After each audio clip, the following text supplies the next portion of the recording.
આપ જોઈ રહ્યા છો A9 ગુજરાતી ન્યૂઝ કામરેજ સુરત। આજના મુખ્ય સમાચાર। સ્થાનિક સ્વરાજ્ય ચૂંટણી 26 એપ્રિલે ચૂંટણી યોજાશે। 28 એપ્રિલે પરિણામ અને આજે 11 એપ્રિલ એટલે કે ફોર્મ ભરવાની છેલ્લી તારીખ।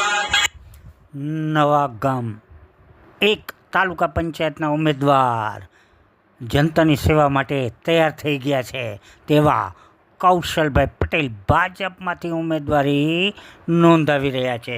સાથે સાથે નવા ગામ જિલ્લા પંચાયતની સીટના ઉમેદવાર ભૂમિકાબેન પટેલ સાથે આપ જોઈ નિહાળો એક રેલી દ્વારા સરસ નાચતે ગાતે ડીજેના તાલ સાથે ફોર્મ ભરવા જઈ રહ્યા છે। ત્યારે 28 તારીખ એપ્રિલ એટલે કે આ 28 તારીખે શું પરિણામ આવે છે તેની તમામ રાહ જોઈ રહ્યા છે।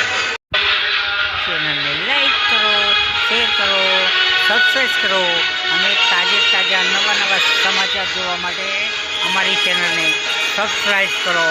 હું છું આપનો કાકો કામરેજ।